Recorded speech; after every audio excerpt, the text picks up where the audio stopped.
Good morning, children. Continuing with the chapter Resources and Development, today I will teach you soil as a resource.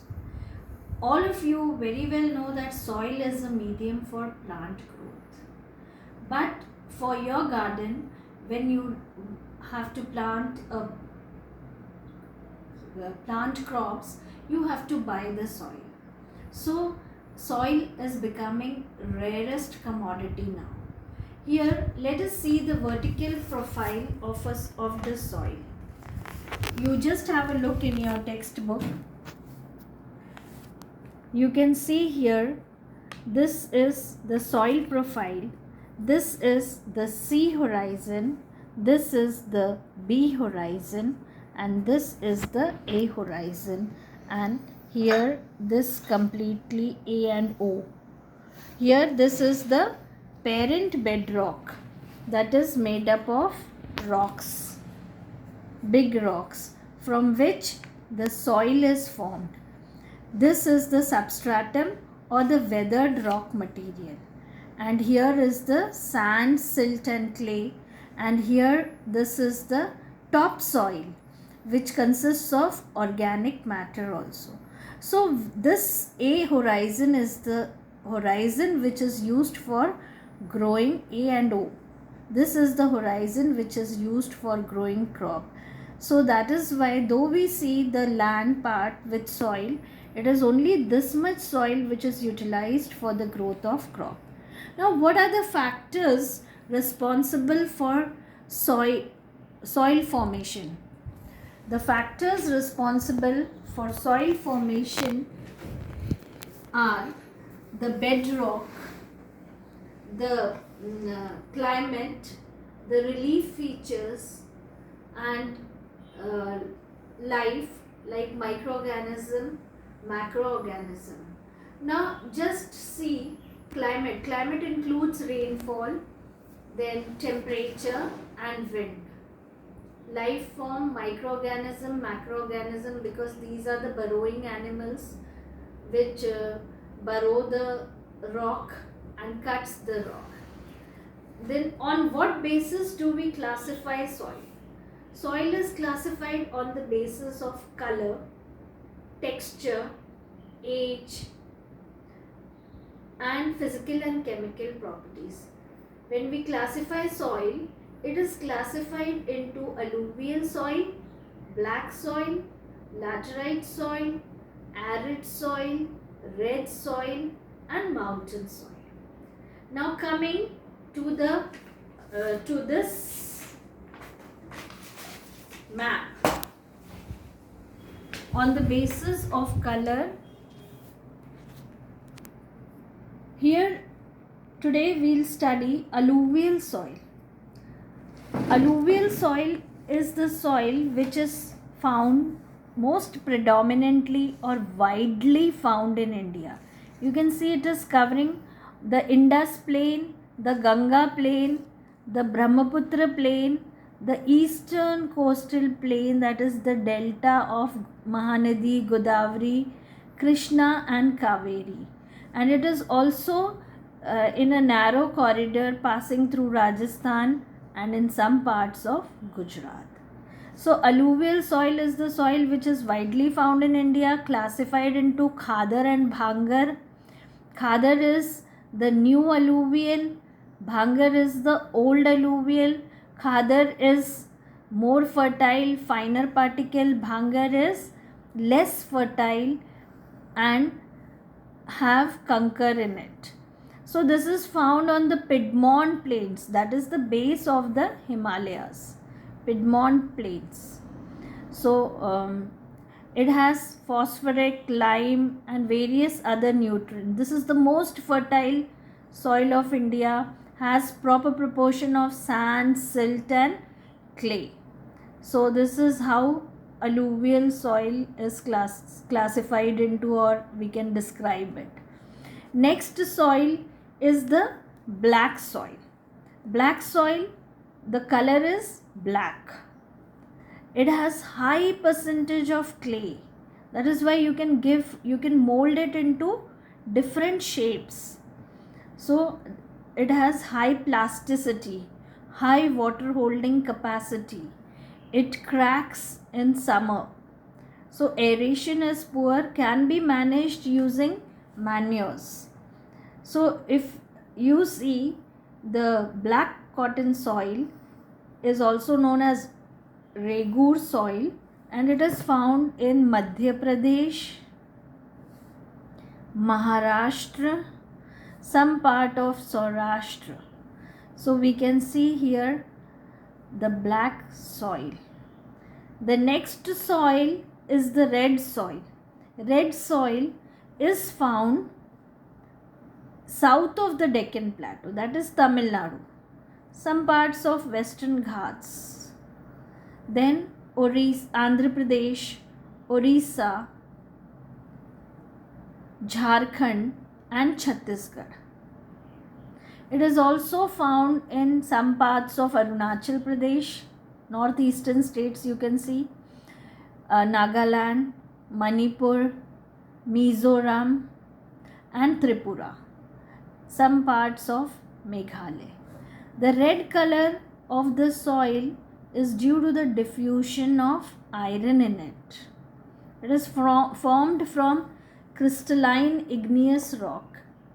This soil is less fertile, and in hydrated form it is having a yellow color. So I think red soil you have understood. Red color is due to the diffusion of iron in it. Now coming to arid soil. Arid soil. The word arid means where the water is less. You can see this yellow patch. This is in Rajasthan. The arid soil means less water content. So it is very hot here. The water evaporates and the salt comes on the surface, forms conker nodules, and due to which the infiltration of water is less. It can be used only after proper irrigation. This is found in Rajasthan. Next is the laterite soil. Now children, you can see these patches, skin color patches, the small patches. Here in Malwa Plateau, west of Malwa Plateau, you can see this patch. Here coming to some parts of Karnataka and Kerala, this laterite soil. The word laterite soil came from the word later, means brick. You can see here Orissa. Then you can see in some part of Assam, laterite soil.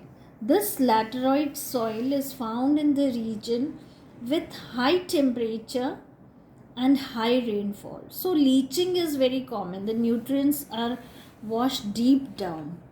Due to high temperature, the microorganism also die, due to which the humus content is very less.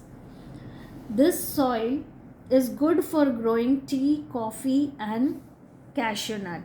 Can be used only after proper manuring. Then is the forest soil or mountain soil. You can see mountain soil, the word mountains. This is Jammu and Kashmir, mountainous region, Himachal and Uttarakhand, and here Sikkim, forest soil or mountain soil, and here the northeastern Himalayas in Arunachal Pradesh, we have this forest soil. This type of soil is acidic.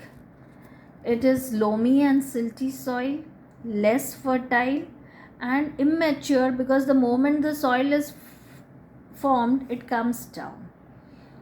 So this is found in Himachal, Jammu Kashmir, Uttarakhand, Sikkim and Arunachal Pradesh. So here we complete the soil types. Now the next is soil erosion. Soil erosion is a very common feature. If you walk on the field, you can have a look how the soil gets eroded. It is the denudation and subsequent washing away of the soil, or the removal of the top layers of soil. So the agents of erosion are wind, water, and even human activities like overgrazing, overmining, and over irrigation. These three also causes soil erosion. And there are two types of soil erosion. It is sheet erosion and gully erosion. You can see this is the uniform removal of topsoil. We call it as sheet erosion. Then the gullies are cut in the clay, deep gullies. This is the gully erosion. So this is very common in Chambal, and such type of land, gully erosion, such type of land are known as bad land, which is unfit for cultivation. Now, what are the steps to conserve soil? There are 4 steps to conserve soil, and this is a very important question which is asked in the exam. Contour plowing is one of the method. Contour plowing is this contours are cut against the slope of the hill and vegetation is done. So this is contour plowing. Then next is the step farming. Step farming is again steps are cut in the mountain and plantation or sowing is done, cropping is done. Next is strip cropping.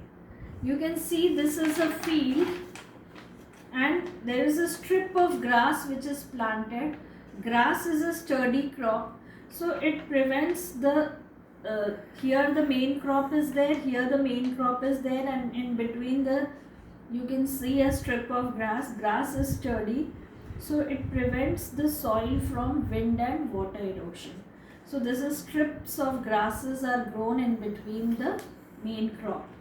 So this is called strip cropping.